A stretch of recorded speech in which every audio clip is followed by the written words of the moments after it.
Boa tarde a todos. Estamos iniciando mais um painel deste seminário internacional, a realização do Instituto Internacional de Estudos de Direito do Estado. Um evento que tem a coordenação científica do eminente Fábio Medina Osório. E um evento em homenagem a ninguém mais, ninguém menos que Juan Carlos Cassagne. Como já tive a oportunidade de dizer informalmente, mas me referindo diretamente ao ilustre professor, na presença virtual, portanto, dele, professor Juan Carlos Cassagne, uma verdadeira instituição. Tive a oportunidade de recordar brevemente que iniciei meus estudos de pós-graduação na Pontifícia Universidade Católica de São Paulo, tomando contato com obras dos juristas de maior expressão internacional. E, dentre eles, exatamente Juan Carlos Cassagne, a quem rendo uma vez mais, nesta oportunidade, as minhas homenagens, a minha manifestação de respeito e admiração, na certeza de estarmos a homenagear um dos luminares do direito administrativo, não apenas, diria eu, na América Latina, mas, em rigor, no mundo inteiro. E, portanto, recebo uma vez mais, meu caro professor, as minhas homenagens, o nosso reconhecimento e os nossos mais efusivos cumprimentos. Eu agradeço penhoradamente a oportunidade de estar participando deste seminário como mediador, tendo como painelistas dois ilustres professores, grandes e diletos amigos, Floriano de Azevedo Marques e Carlos Ari Sundfeld. Satisfação imensa em revê-los e estarmos nós aqui reunidos nesta oportunidade. Logo mais farei a devida apresentação, ainda que muito breve, dos nossos ilustres palestrantes. Me permito, porque facultado pela organização, a tecer algumas considerações absolutamente introdutórias ao tema do nosso painel, Novos Paradigmas do Direito Administrativo no século XXI. Claro que a palavra de maior relevância sempre é a palavra, ou são as palavras dos nossos painelistas. E, portanto, apenas uma brevíssima introdução do tema, a título, talvez, se tanto de uma mera provocação. O tema deste painel, Paradigmas do Direito Administrativo, diz respeito a modelos, a categorias, a padrões a observar pelo estudioso e aplicador do direito, em rigor como um imperativo de ordem epistemológica.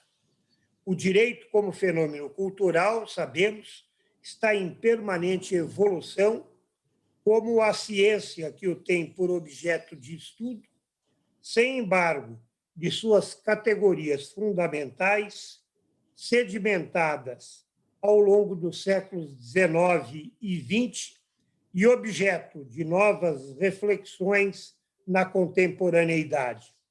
Falar em paradigmas do direito administrativo é considerar padrões referenciais, como dito, e, em se tratando do direito administrativo, em padrões normativos esculpidos na Constituição da República em vigor. Democracia, república, soberania, cidadania, dignidade da pessoa humana, bem comum, liberdade, igualdade, atividade econômica, serviço público, interesse público, legalidade ou juridicidade são alguns dos conceitos jurídicos e categorias paradigmáticos.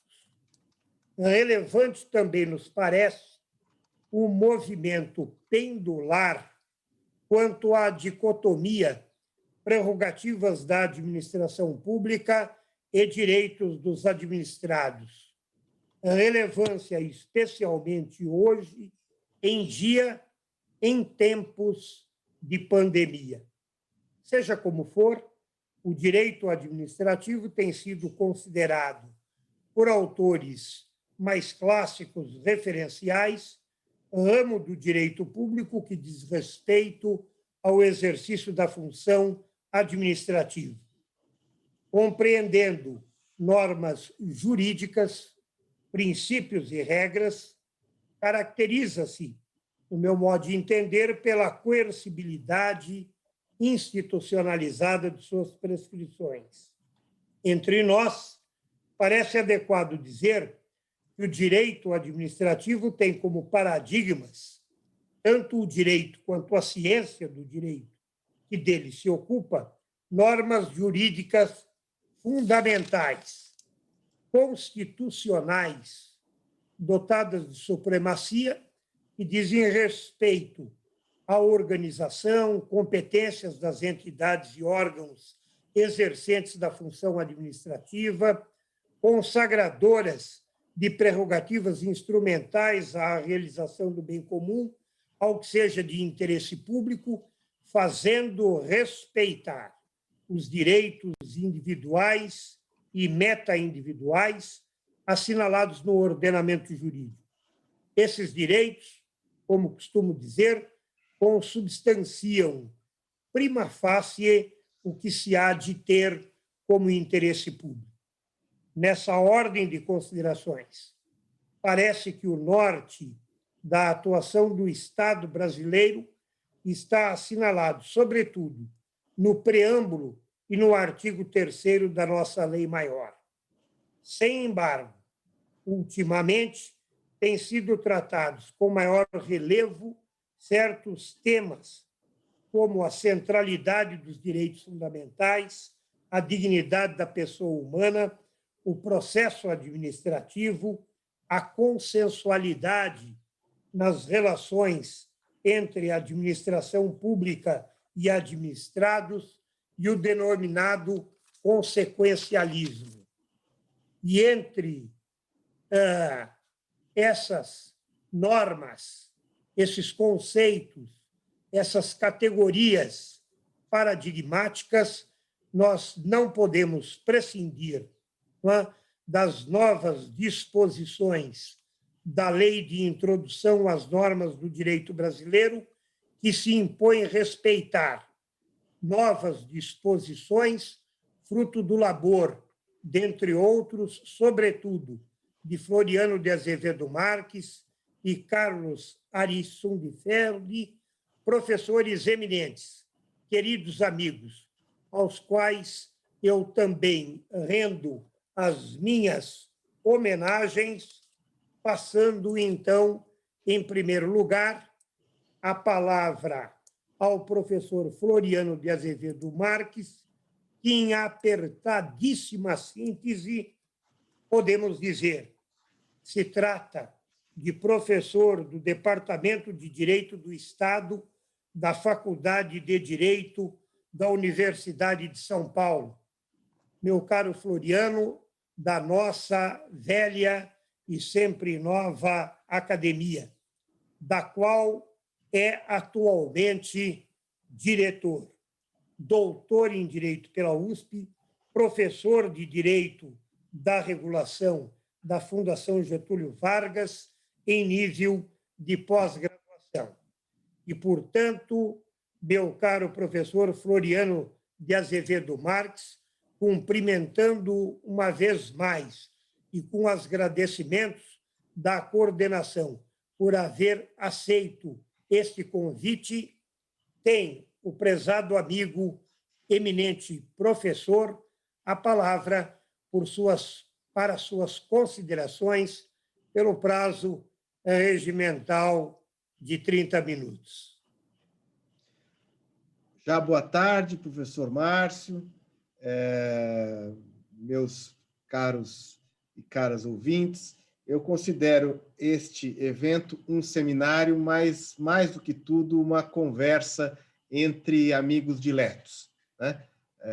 Márcio Camaruzano, companheiro e amigo já há quase 30 anos, Carlos Ari, meu amigo e compadre há outras tantas décadas, em homenagem ao nosso querido professor Juan Carlos Cassanhi, companheiro de muitas jornadas no mundo da regulação, na Associação Ibero-Americana de Regulação, amigo também dileto, por intermédio de quem conheci outros tantos amigos da ciência do direito, e faço aqui minha homenagem, entre outros tantos, ao Ezequiel, ao Pablo Perrino.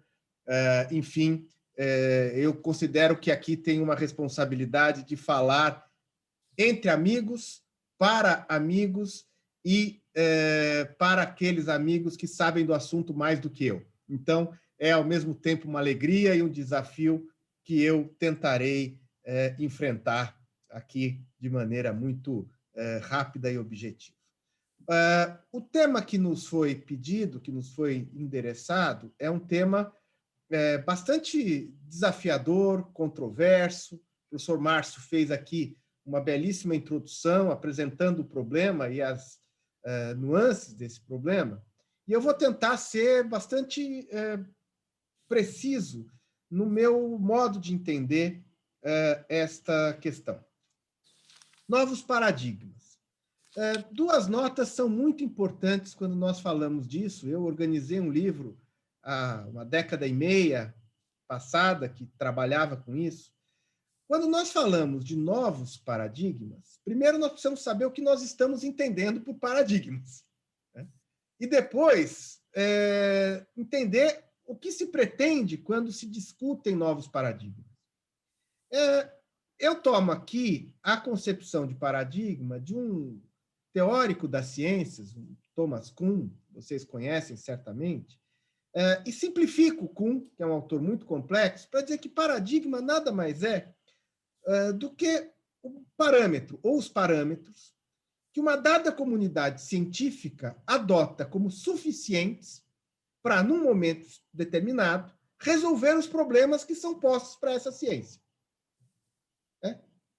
Parâmetros que podem ser princípios, conceitos, modos de operar o raciocínio científico, isso forma um paradigma, que é muito útil, ganha proeminência, ganha importância, até o momento em que a realidade começa a apresentar outras questões, outros problemas, que aquele modelo, para usar o termo que o Márcio utilizou, não serve mais. A realidade torna, então, por alguma circunstância, da mudança da realidade nas ciências sociais, ou de uma percepção de um fenômeno não explicado, como nas ciências naturais, ciências exatas, e passa, então, aquele paradigma a não ser inútil, não ser imprestável, mas ser sucedido por um novo que se aproveita de muito daquele paradigma maduro, no termos do Kuhn, para se reciclar e conseguir responder novos problemas. Isso ocorre em qualquer área da ciência, e o Thomas Kuhn não é um jurista, é um teórico da ciência. E ocorre também na ciência jurídica. Muitas vezes o novo paradigma revela-se numa dificuldade de adotar as mesmas fontes jurídicas, né? Por vezes, o novo paradigma se apresenta na necessidade de introduzir novos institutos. Em outros casos, novos modos de operar os institutos. E, portanto, nós vivemos um momento em que o direito administrativo sofre um desafio do paradigma maduro e vai sendo reciclado e apresentando novas trilhas. Eu não diria um novo modelo científico, seria a pretensão, mas novas trilhas para darem cabo dos desafios concretos de uma realidade muito desafiadora e muito cambiante, muito transformada. Segunda nota que eu faço, e depois eu vou aos paradigmas, é que falar em novos paradigmas não significa sepultar, enterrar, não significa desdenhar de toda a construção do paradigma maduro. E ele é maduro porque ele é consolidado, ele é o paradigma que, num determinado momento histórico, predomina para resolver os problemas. Não se trata de dizer, olha, estava errado, tem que mudar tudo. Não, mas se trata de avançar nesses novos parâmetros, ou nesses parâmetros, para responder a realidades muito novas e muito desafiadoras. Portanto, o que eu vou fazer aqui, meus caros, não é defesa de um novo paradigma, por dois motivos. Eu pretendo fazer uma abordagem muito mais descritiva do que normativa. Eu não vou falar do que deve ser. Seria uma pretensão absolutamente despropositada. Eu queria falar para os senhores do que já é. Do que já é. E por que assim é. E segundo, que eu não vou defender novos paradigmas. Eu vou simplesmente dizer que a realidade impôs novas perspectivas para o direito administrativo. Essa transformação não começa de hoje, não é uma invenção nem sequer desse século, professor Cassaim. Discutimos muito isso no mundo da regulação. Aqui no Brasil, esses novos paradigmas, eles têm, eu costumo identificar, 5 grandes vetores. O primeiro, que talvez seja o mais importante, começa a ocorrer entre nós em meados dos anos 90. Não é uma inflexão privatista. É o deslocamento da fonte doutrinária para a fonte legal, direito positivo, lei, da prevalência de fontes do direito administrativo brasileiro. Explico. Até meados dos anos 90, a principal fonte do direito administrativo era a doutrina. Exemplo, existia no Brasil várias concessões de serviços públicos. Nós não tínhamos até 95 uma lei de concessões no Brasil. Se eu quisesse resolver um problema de uma concessão, o professor Márcio conhecia bem as concessões de transportes, eu tinha que buscar na doutrina o que era o regime de concessão. Vem 95 o legislador e faz uma lei. Para concessões, a fonte predominante passa a ser a lei, não a doutrina. E eu posso dar vários exemplos. Concessões, processos administrativos, regulação setorial, até mesmo licitação, que havia lei, a lei era muito singela. Em 93 vem uma lei muito ampla que está entre nós até hoje. Regime jurídico das estatais, a fonte era a doutrina. Existe uma lei para isso agora. Poderia dar inúmeros exemplos. Essa operação, essa transformação da realidade, muda brutalmente uma série de paradigmas. Por quê?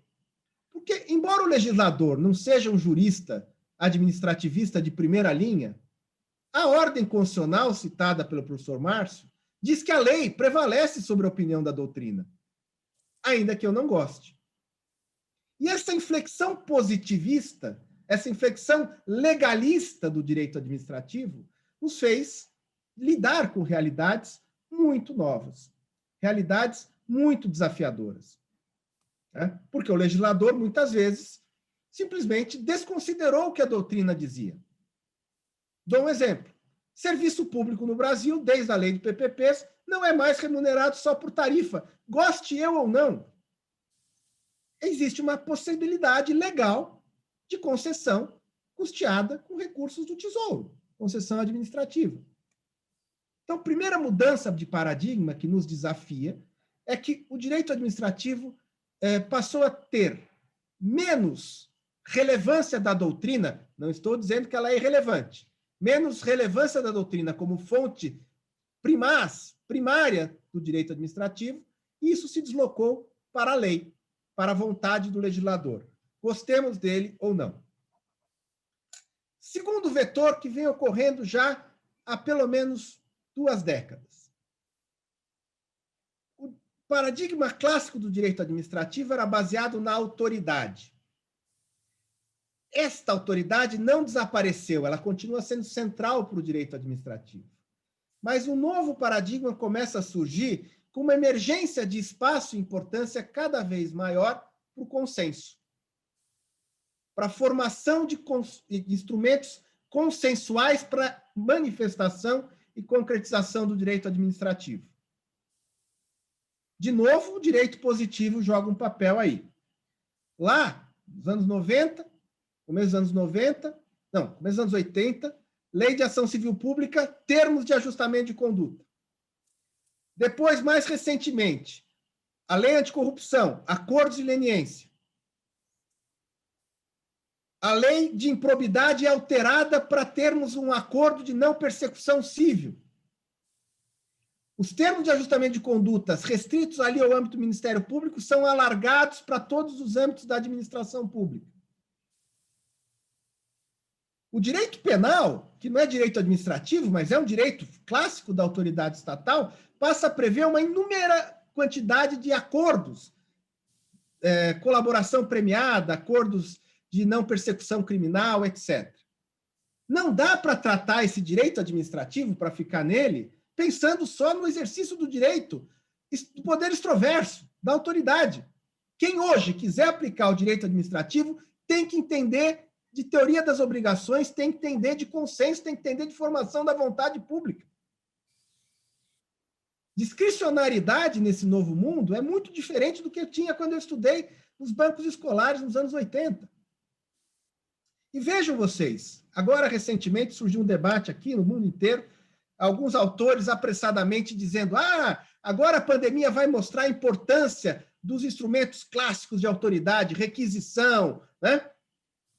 O que resolveu muitas vezes os problemas da pandemia foram acordos com a rede privada para fornecimento de UTIs. Foram parcerias para poder fazer testes com os laboratórios privados. Tirando um exercício retórico ou auto-emulatório da autoridade, aqui ou acolá, no fundo, também na pandemia, os instrumentos de consensualidade foram altamente eficientes para dar conta da realidade. Segunda mudança paradigmática é que a autoridade, sem perder sua importância, estamos num estado moderno em que a centralidade do poder é definitiva, definidora, há uma margem de introdução do consenso que muda o modelo de direito administrativo. Eu não consigo mais ensinar direito administrativo para os meus alunos falando só de autoridade, de impositividade, de supremacia. Eu tenho que dizer que, em alguns casos, existem pactos de natureza pública. Acordos substitutivos de sanção, acordos adjudicatórios de direitos, acordos de arbitramento de interesses. Terceira mudança paradigmática, que está no bojo da segunda, mas ela é mais ampla, é que o paradigma de direito administrativo maduro, clássico, tinha como um dos eixos centrais o ato administrativo. A tal ponto de, quando eu estudei na graduação, ser um erro conceitual falar em processo administrativo. O professor nos corrigia dizendo: processo é jurisdicional. Na administração não existe processo, existe procedimento para a prática de atos, dotados daquelas características próprias do ato administrativo.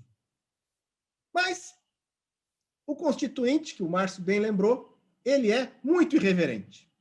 Ele não é muito abeberador, não é muito fiel à doutrina. Vem o artigo 5º, inciso 55, e diz que aos litigantes em processo administrativo e judicial cabe a ampla defesa, o contraditório, de maneira larga, igual ao processo judicial.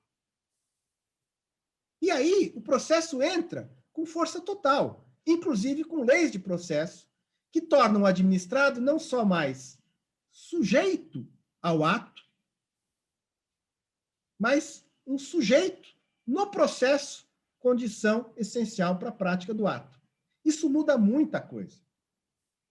O modelo maduro, o modelo tradicional de direito administrativo, não discutia a processualidade, não discutia a formação da vontade no contraditório administrativo.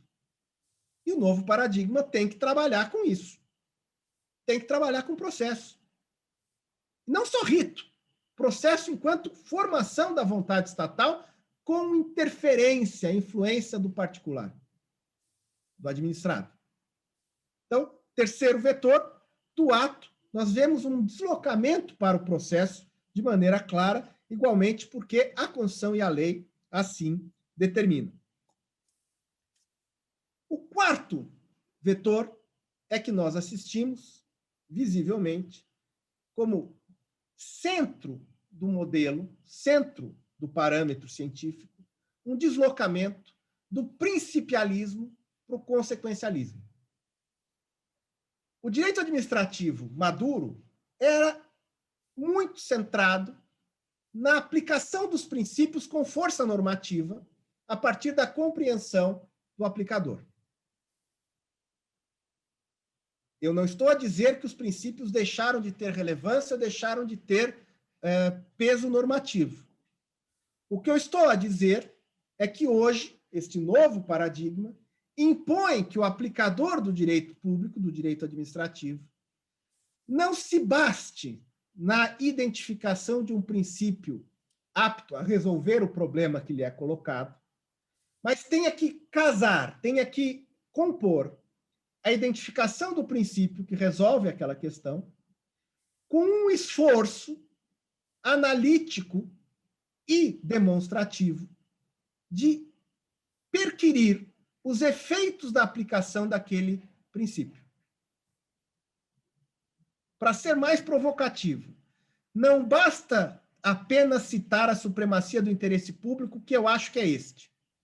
Hoje, é necessário, é impositivo, que decidir uma questão administrativa com base na supremacia do interesse público obrigue o decisor a analisar outros interesses públicos que estão subjacentes àquela decisão e fazer uma, digamos, uma temperança.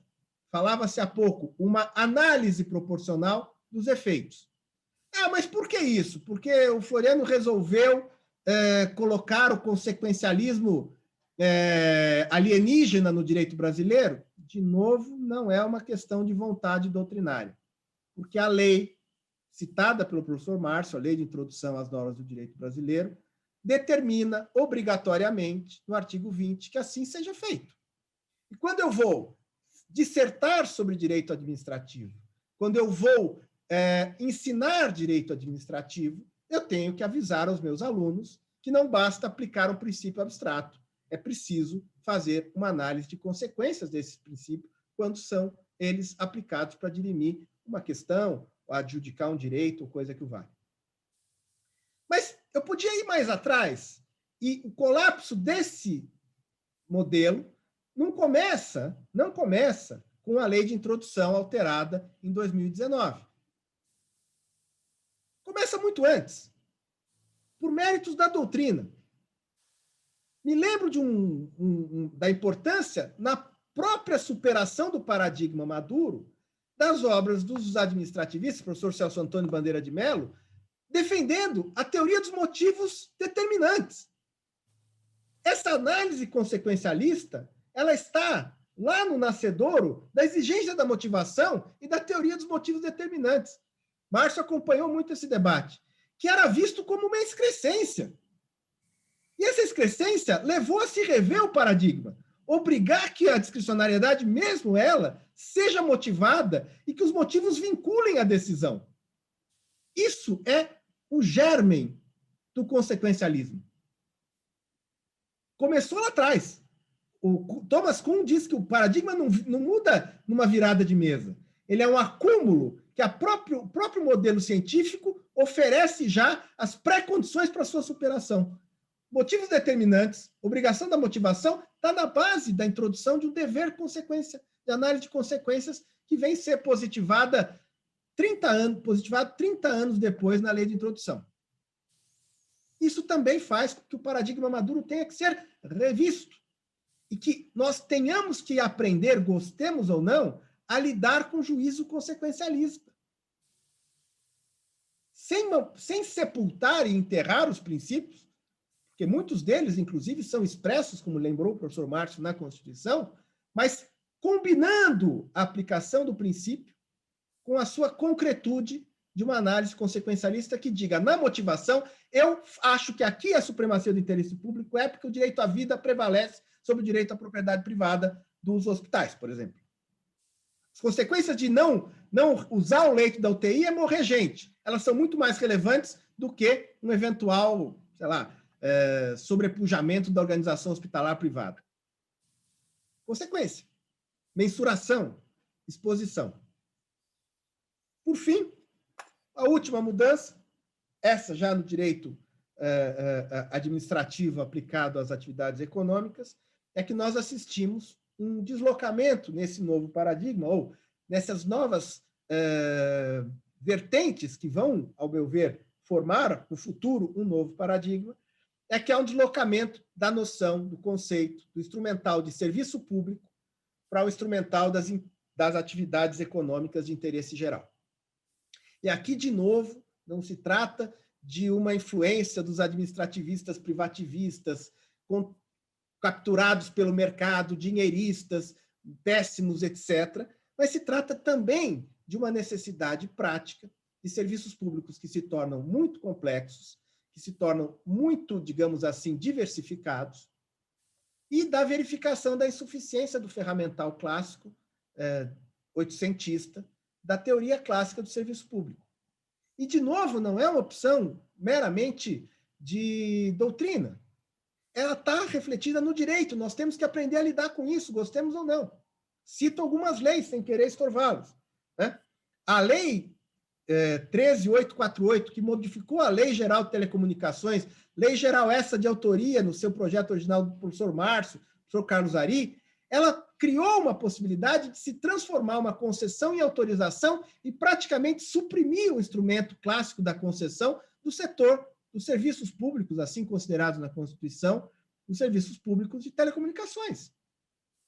Essa introdução do instrumento de autorização, como instrumento não publicista, mas também tratado pelo direito público, é uma forma de fazer essa migração da concessão do serviço público clássico, publicácio, para a autorização dos serviços econômicos de interesse geral. A Lei de Portos, Lei 12.815, aqui no Brasil, a mesma coisa.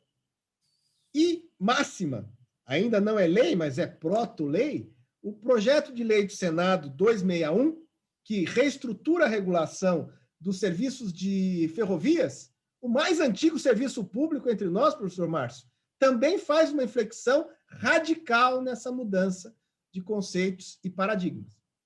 Portanto, meus caros, imagino que todos os senhores são, como eu, amantes, encantados com o direito público, com o direito administrativo. Não se trata aqui de dizer que os novos paradigmas são mais bacanas que os antigos, ou que os doutrinadores novos são melhores que os antigos, porque todos nós somos herdeiros de uma tradição de direito administrativo, e como tradição tem que ser valorizada, porque ninguém inventa um novo paradigma. Não existe essa possibilidade. Um novo paradigma, ele surge quando a inestimável relevância do paradigma maduro começa a se mostrar insuficiente para tratar dos novos problemas, dos novos desafios, da nova realidade. E esses novos problemas, essa nova realidade vai ser tratada com o aproveitamento do que há de útil no paradigma maduro, anterior, e construção de novos conceitos. O que nós não podemos fazer, e com isso eu termino, é fingir que essas mudanças não existem, fingir que a lei não traz desafios, fingir que uma realidade como a nossa não desafia os nossos conceitos, os nossos modelos de pensamento e de aplicação do pensamento, e pensar que é possível manter uma ciência que é muito nova, ciência jurídica do direito administrativo é muito nova, se compararmos com o direito civil, ela é uma menina, né? Ela é muito, muito nova, que essa ciência, embora nova, ela possa ser, para sempre, suficiente para resolver os problemas de uma realidade que vocês hão de convir, é cada vez mais complicada. Muito obrigado, agradeço mais uma vez, não só o convite, mas a oportunidade de prestar minha homenagem ao professor Cassanha, amigo de tantos anos. Obrigado, professor Márcio. Muito obrigado, professor Floriano de Azevedo Marques, pela exposição, como é de seu feitio, extremamente lúcida.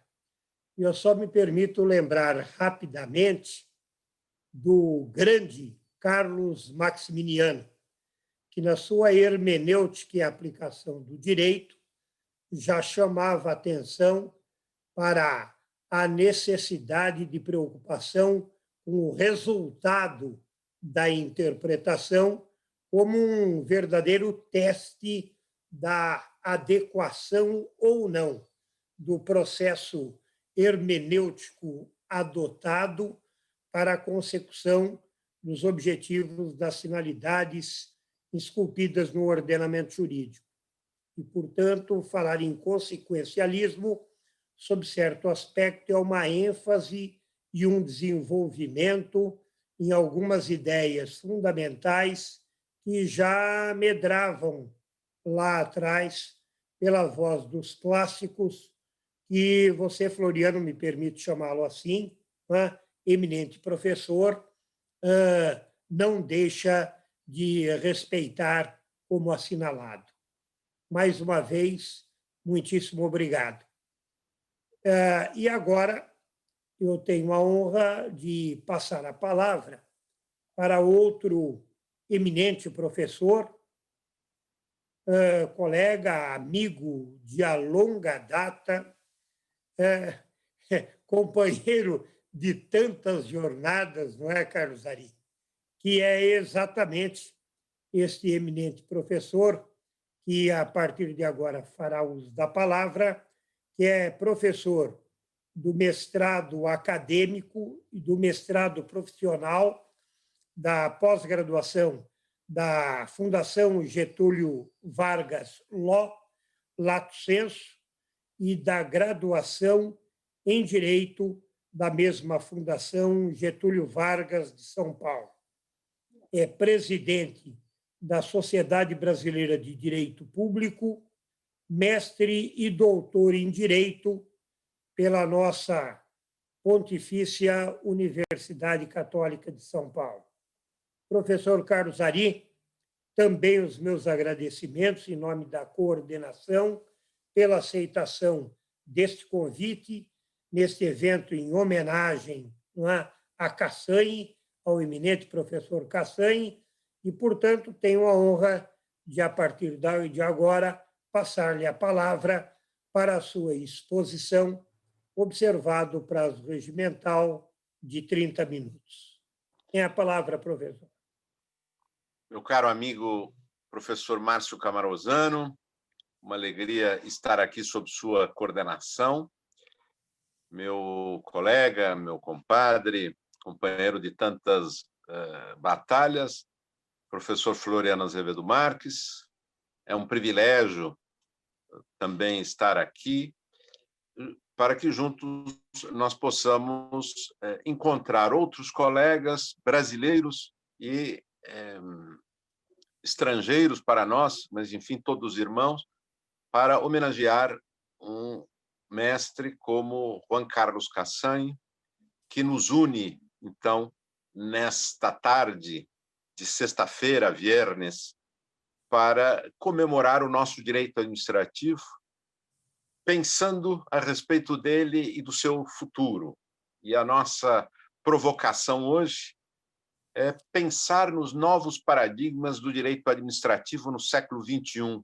E nós já vamos avançados no século XXI, de maneira que nós já temos uma base real de pesquisa para tentar entender quais são as possíveis diferenças paradigmáticas entre o direito administrativo que se desenvolveu nos séculos XIX e XX e aquele que se está desenvolvendo aos poucos no século XXI.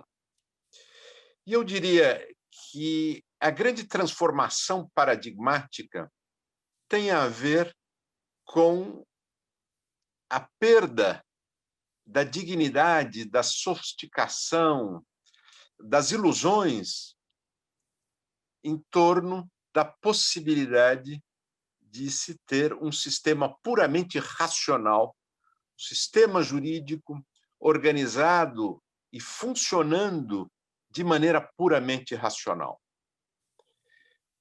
Então, para tentar sintetizar numa figura, eu diria que o direito administrativo, paradigma do direito administrativo no século XXI, é o de um direito administrativo sem terno e gravata, sem saco e corbata, como eu estou aqui para homenagear os meus colegas professores de direito administrativo numa sexta-feira, um viernes, pela tarde, à beira-mar, evidentemente sem gravata, sem corbata, como creio que o direito administrativo cada vez está mais.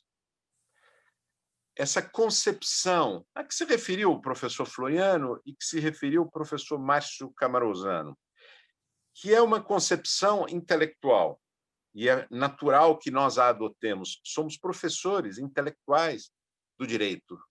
Nos distinguimos, de alguma maneira, dos práticos por pensarmos por meios de categorias abstratas, essa tentativa de criar um sistema que pudesse funcionar segundo a pura racionalidade, ou essencialmente funcionar segundo a racionalidade, e a sua apresentação também racional, muito ordenada, muito, eu diria, muito padronizada, e eu aqui usei como comparação os trajes, as roupas, isto vai aos poucos se perdendo.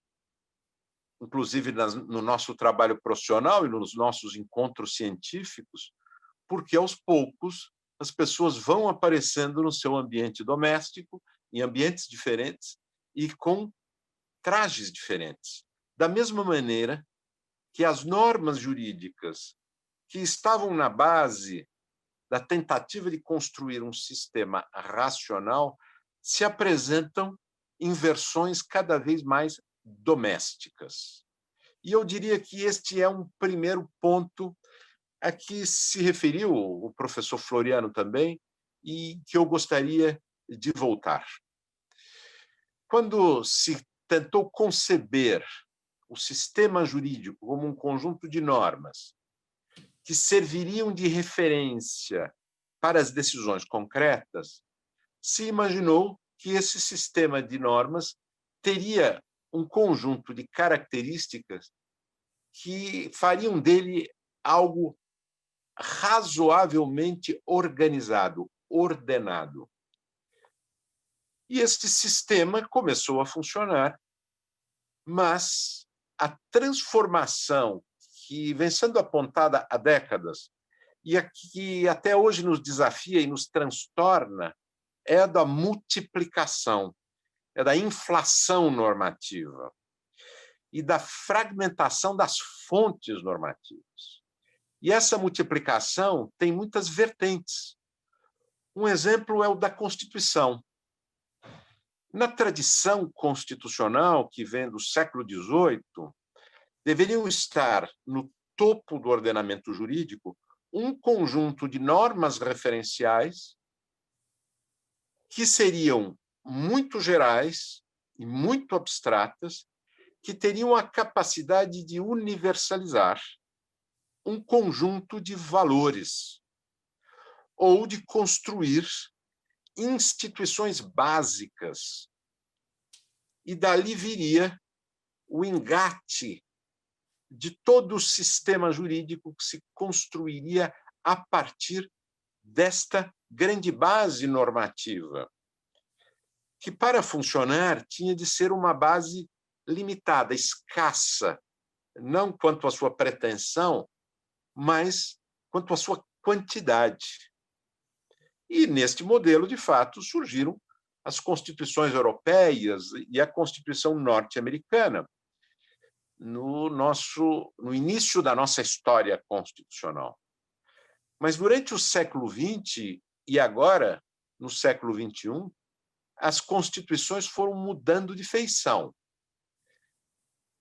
quer porque, nos países que continuam tendo um documento formal, restrito, com poucas normas, o conteúdo da Constituição passou a ser produzido lateralmente por cortes constitucionais que vão agregando conteúdos à Constituição, quer porque nos países em que as constituições são mais flexíveis, como no caso do Brasil, porque a Constituição vai sendo emendada e ampliada ao infinito. O caso brasileiro é um caso de impressionante capacidade de a Constituição perder aquela dignidade, no sentido de ser um conjunto de referências racionais, de valores gerais e universais, para ser um conjunto de regras sobre os temas mais variados. Muitos deles sobre organizações muito específicas, muito particulares do Estado, ou sobre problemas contingenciais. O Brasil aprovou uma emenda constitucional para excepcionar a aplicação das normas constitucionais sobre finanças públicas durante a pandemia. E temos feito emendas constitucionais cada vez maiores. O sistema previdenciário brasileiro está organizado em grande parte pela Constituição hoje. Não só, como no início, as normas previdenciárias sobre previdência dos agentes públicos, mas também dos agentes privados. E a quantidade de regras, de pequenas regras, a quantidade de normas sem a dignidade de uma gravata, de um traje formal, é imensa. E o nosso sistema jurídico é cada vez mais impactado por este infinito produzir de normas constitucionais. Mas esse é um exemplo, e talvez o menos importante. As fontes normativas deixaram de ser nacionais. E nós estamos trabalhando cada vez mais com fontes supranacionais de produção de normas, que vão sendo, de alguma maneira, incorporados por diversos mecanismos práticos na tomada de decisão em cada país. E, internamente, a administração pública, hoje em dia, ninguém mais tem dúvida de que um dos grandes trabalhos é a produção normativa de regulamentos administrativos de diferentes níveis.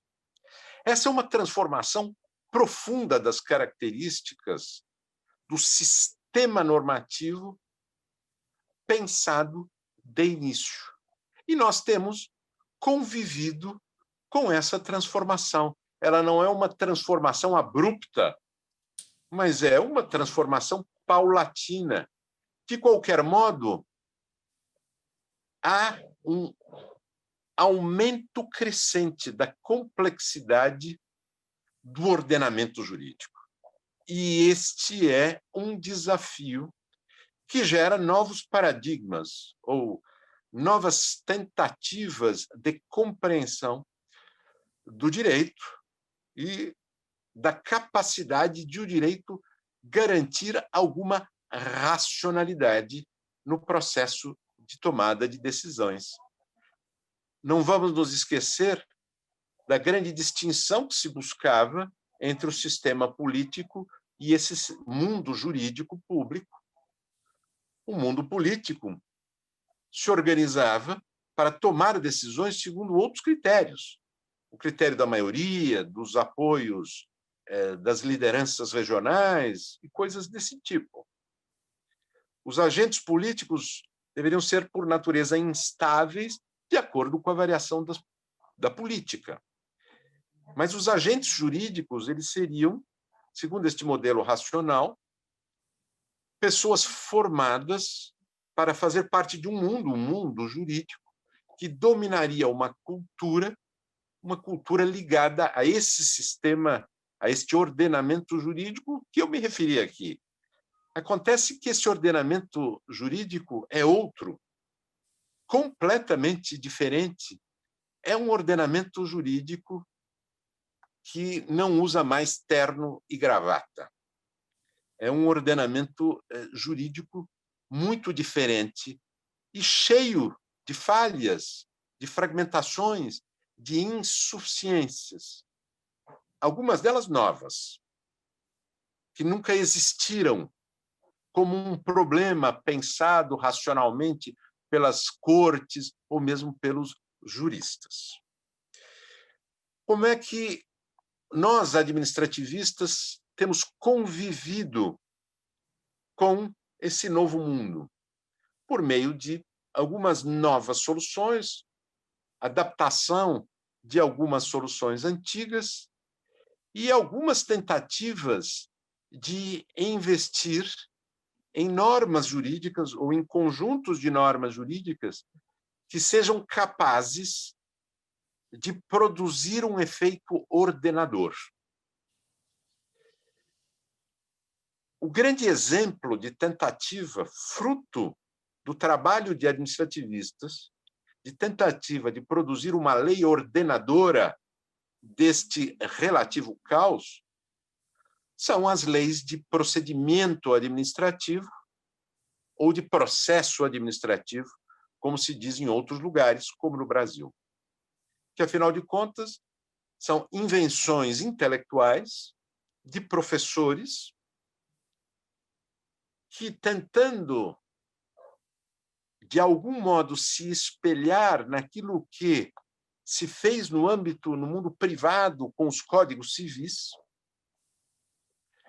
tentaram conceber uma espécie de códigos administrativos, não com a abrangência dos códigos civis, com a diversidade de temas, daí o nome, em geral, não ser de código, isto é, uma tentativa de sistematizar todas as áreas do direito público, mas sim um conjunto de regras gerais que ordenariam o processo decisório, a produção de atos e o controle de atos.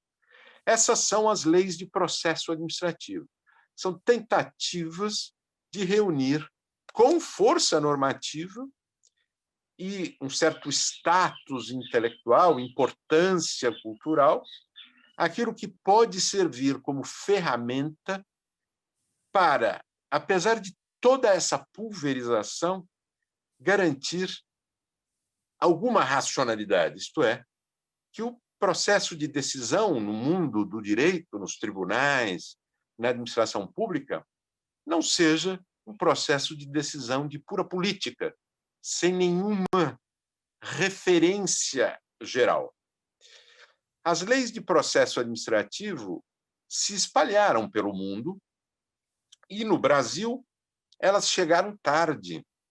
A lei de processo administrativo foi recebida no Brasil no final da década de 90, como um esforço de administrativistas para, seguindo o exemplo, sobretudo, dos seus colegas latino-americanos, os argentinos, os peruanos mesmo, os venezuelanos, etc., que já tinham suas leis ou seus decretos gerais de processo administrativo, tentar organizar um mínimo de referências que pudesse ser aplicada nos vários setores, com leis fragmentadas e com autoridades cujo nível de vinculação com as ideias jurídicas gerais talvez não seja como aquilo que se sonhava no início. O que dizer destas leis, do sucesso destas leis? Elas continuam sendo importantes em todos os países que adotaram. Pelo menos os professores de direito administrativo gostam de pensar que elas continuam sendo importantes. Mas cada vez mais se vem apontando, e aí vem a influência dos novos paradigmas, para a insuficiência do conteúdo das leis de processo administrativo. Naquele modelo que, por exemplo, surgiu na década de 50, na década de 60, pensando muito nas tomadas de decisão individuais e concretas pela administração pública. E cada vez mais se tenta criar normas em leis de processo administrativo ou outras leis que tenham este caráter mais geral, normas que tratem do processo normativo, de produção de normas gerais e abstratas. Então, esta é uma tendência. Cada vez os administrativistas falam mais de produção de normas administrativas. Falam menos de atos administrativos individuais e concretos e mais de produção de regulamentos na esfera administrativa. Discutem os problemas da produção, os modos de produção de normas. E todo este conjunto de reflexões vem, aos poucos, gerando propostas de inclusão nas leis de processo administrativo ou outras leis gerais de algumas destas soluções para tentar lidar com a diversidade e o risco de caos absoluto no ordenamento jurídico administrativo. No caso brasileiro, depois da Lei de Processo Administrativo do Estado de São Paulo, em 1998, se seguiu uma sucessão muito rápida de leis de processo administrativo. A mais importante delas, da Administração Pública Federal, no ano seguinte, em 1999, e leis de processo administrativo, em geral, reproduzindo o modelo da lei federal nos estados e em alguns municípios maiores. Além disso, ideias ou mesmo textos destas leis de processo acabaram sendo reproduzidos em algumas leis muito importantes setorialmente. Leis de criação de agências reguladoras, por exemplo, cujo caráter abrangente, evidentemente, não se compara com o das leis gerais de processo administrativo, mas cujo impacto em decisões relevantes é enorme.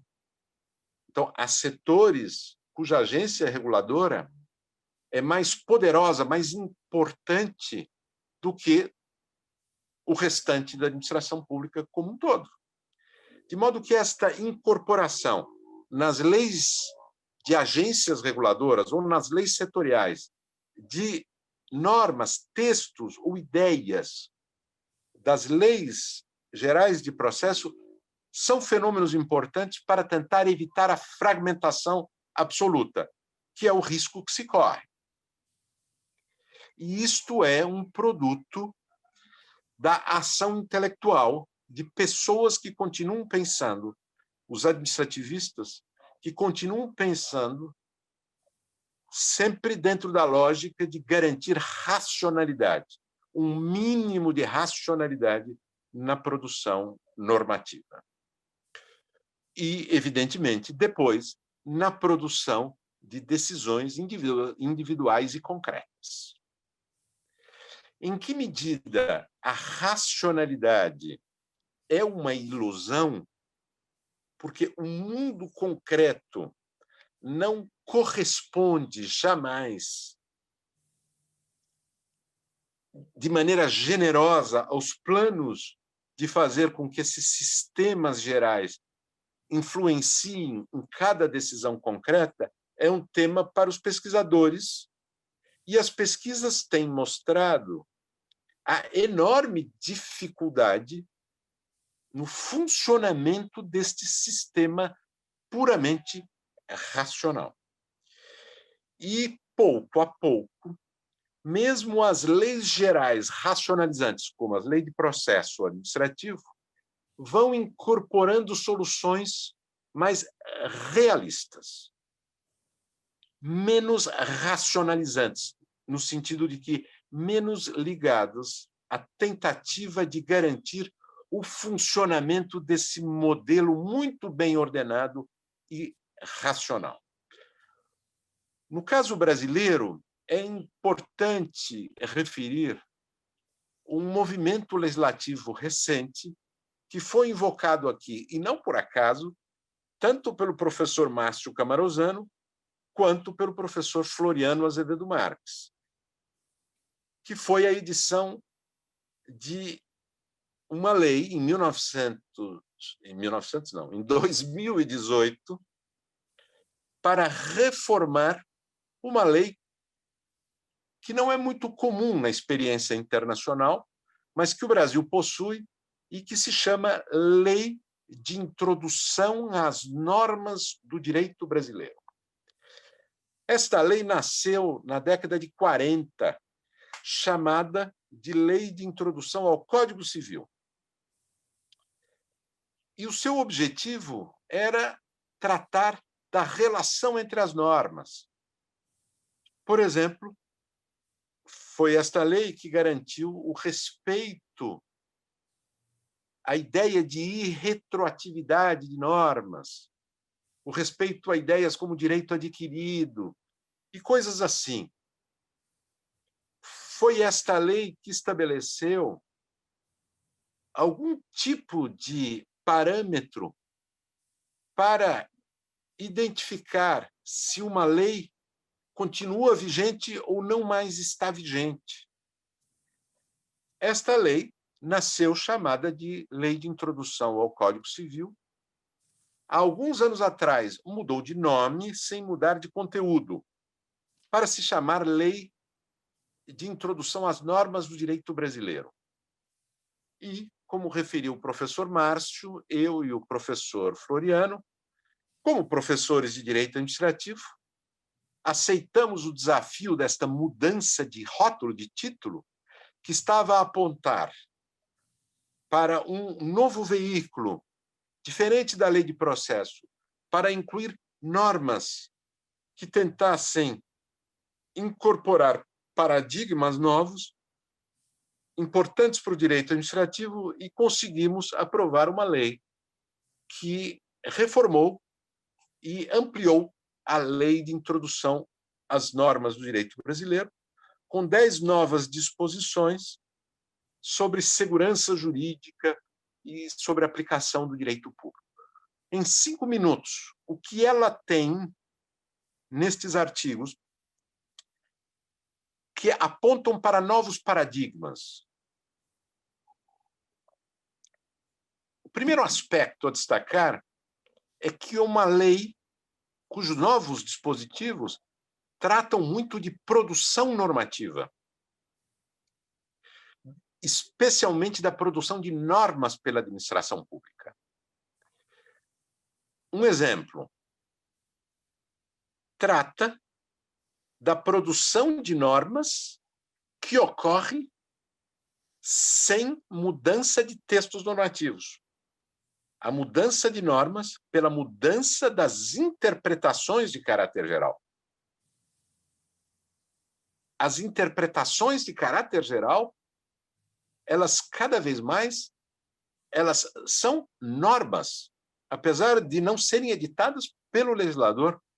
Elas são normas gerais e abstratas. São uma nova fonte de direito.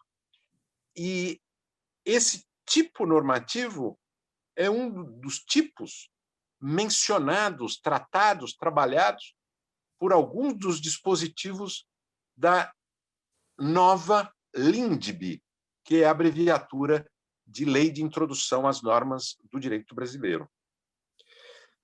Uma outra referência importante, essa está no artigo 30, para o dever de as autoridades de aplicação normativa proverem informação segura sobre o conteúdo das normas, que é algo curiosíssimo, porque na tradição que as próprias disposições originais desta lei mencionavam, a pura edição de uma nova lei já seria suficiente para prover a informação de que as pessoas precisam, dentro daquela ideia de que ninguém se excusa do cumprimento da lei que foi promulgada. Pois bem, o artigo 30 da nova LINDB reconhece que a mera promulgação das leis e de outras normas, de outros textos normativos, pode ser insuficiente para prover a informação detalhada, completa e segura para submeter-se ao direito. E aí impõe novas obrigações às autoridades públicas que aplicam as normas. Obrigação de prover informação normativa. E considera que essas informações de caráter normativo têm elas próprias caráter normativo. Vinculam a administração pública. Por fim, ainda neste segmento da fragmentação de fontes, o artigo 24 reconhece a prática como uma fonte normativa e diz que, quando se mudam as práticas de aplicação das leis, é preciso respeitar como válidos os atos, os contratos que tenham sido editados segundo práticas que vigoraram no passado. Isto é, são ações concretas, comportamentos materiais que durante muito tempo produziram um efeito normativo. Isso tudo está reconhecido pela nova LINDB, que tem, portanto, um caráter diferente nos seus dispositivos daquilo que estava nas leis de processo administrativo mais tradicionais. E, por fim, para terminar, neste último minuto, professor Márcio e professor Floriano, o tema das invalidades. Uma das tentativas de racionalização absoluta com que nós trabalhamos durante muito tempo foi a ideia de nulidade. Se um ato, um contrato ou mesmo uma norma contrariam seu referencial normativo, se são inválidas, elas serão consideradas nulas. E o sistema proveria soluções práticas para suprimir o nulo. Ocorre que o sistema jamais funcionou com esta racionalidade. E, aos poucos, nós fomos admitindo limitações a esta solução racionalizante.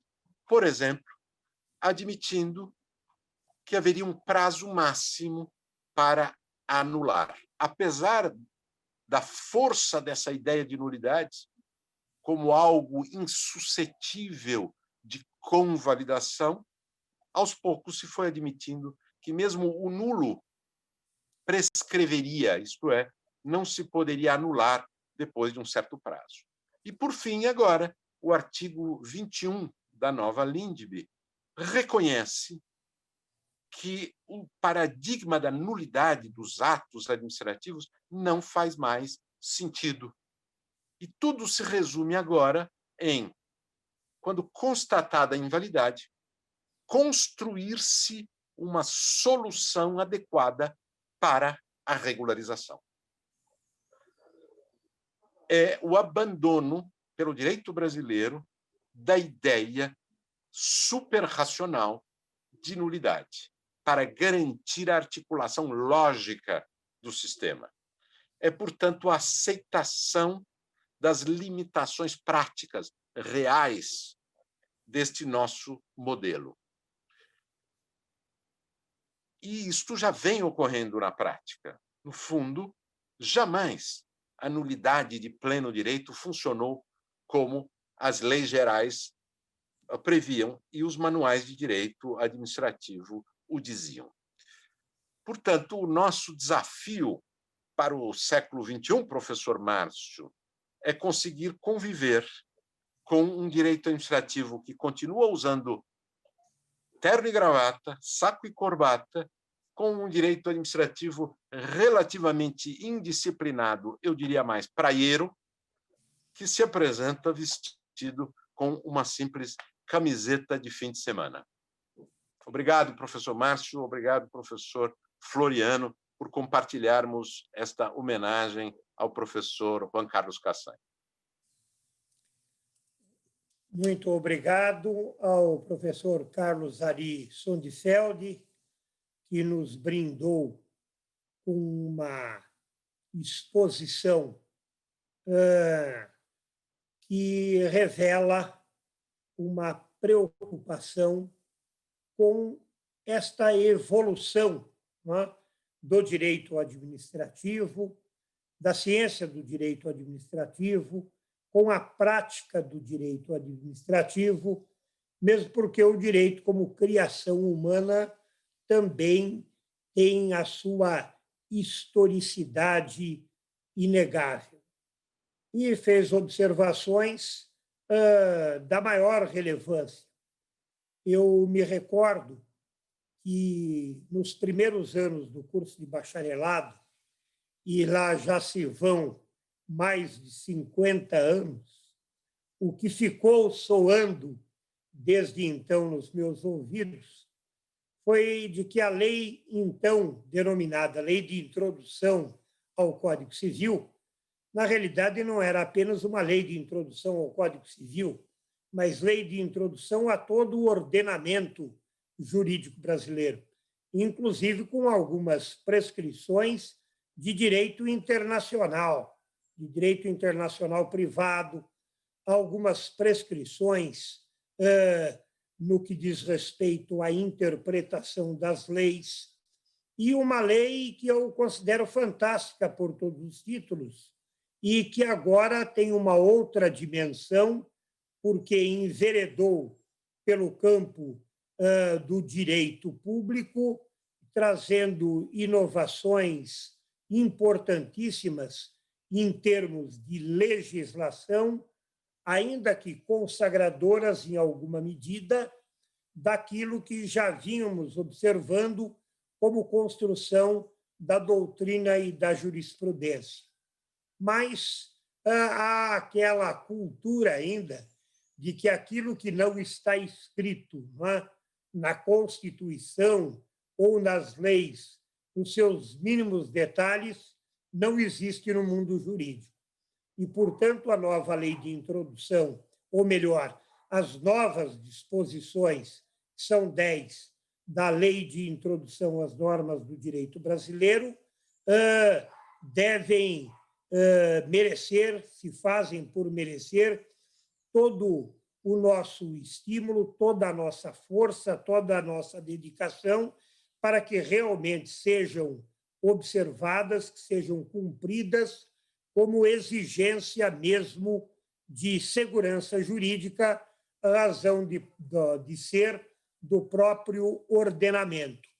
E lá atrás delas nós tínhamos já, e continuamos tendo, algumas disposições admiráveis, que, na realidade, acabaram se perdendo um pouco, não é, na memória, como a disposição da Lei de Introdução da década de 40, como lembra o professor Carlos Ari Sondefeld, que dizia o seguinte: na aplicação da lei, o juiz, o aplicador, atenderá aos fins sociais a que ela se destina e às exigências do bem comum.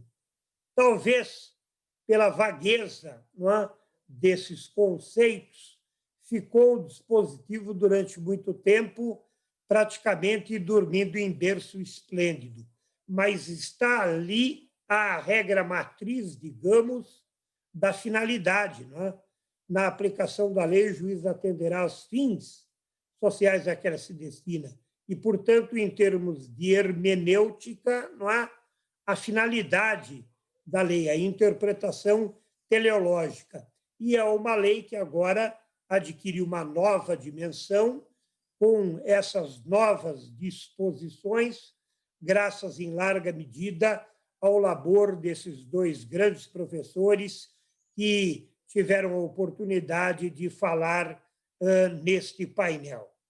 E, portanto, nós vemos que há, como fenômeno cultural e com a evolução, o trabalho de, não necessariamente de novos paradigmas, como até então inexistentes, mas como uma construção que avança e que põe ênfase naquilo que até outro dia ênfase não tinha. Eu me permito recordar que fui um dos primeiros, talvez o primeiro, junto com a professora Lúcia Vale Figueiredo, de nos cursos de pós-graduação da Universidade Católica de São Paulo, criar a cadeira de processo administrativo, não é? Exatamente tendo em vista aquela dignidade que se lhe há de reconhecer, até como um imperativo de ordem constitucional que está na nossa Constituição há 32 anos, promulgada, que foi em 5 de outubro de 88, como lembrou o professor Floriano de Azevedo Marques, não é? Nos processos judiciais e administrativos, há de se assegurar o contraditório, a ampla defesa, o devido processo legal, processo enquanto relação jurídica, que comporta ritos procedimentais, mas que a ênfase reside exatamente no processo enquanto relação jurídica, complexos de direitos e obrigações entre as partes, que tem assento constitucional. E, portanto, sem observância do devido processo legal em seara administrativa, não se realiza efetivamente um Estado de direito democrático substancialmente. Portanto, eu agradeço profundamente a inestimável colaboração desses grandes professores, Floriano de Azevedo Marques e Carlos Ari Sundfeld, cuja amizade me honra e que trouxeram tanto brilho a este evento internacional, fazendo exposições à altura do nosso grande homenageado, nunca assaz homenageado, Castanho, a quem, uma vez mais, externo a minha manifestação, professor, de profundo respeito, admiração e agradecimento, em rigor de toda a comunidade jurídica, não apenas sul-americana, mas mundial.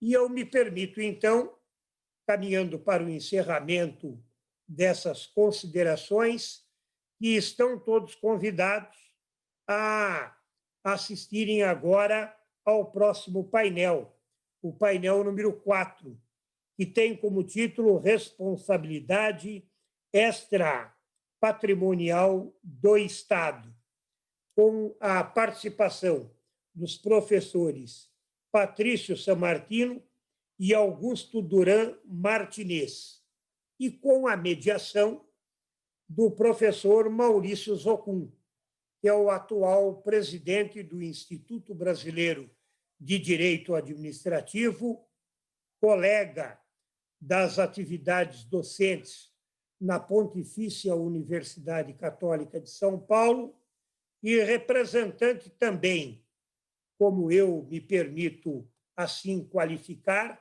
como representantes que somos da denominada informalmente Escola de Direito Administrativo da Faculdade de Direito da Pontifícia Universidade Católica de São Paulo, plasmada pelo gênio de Celso Antônio Bandeira de Mello. Portanto, agradecendo a colaboração dos eminentes professores, aos quais eu cumprimento efusivamente, deixando o meu fraternal abraço, dou por encerrado os trabalhos deste painel. Muito obrigado a todos, um grande abraço ao professor Castanho. Meus respeitos, professor. Estão encerrados os trabalhos deste painel e seguimos agora com o próximo painel, de acordo com a nossa programação. Muito boa tarde a todos, senhores.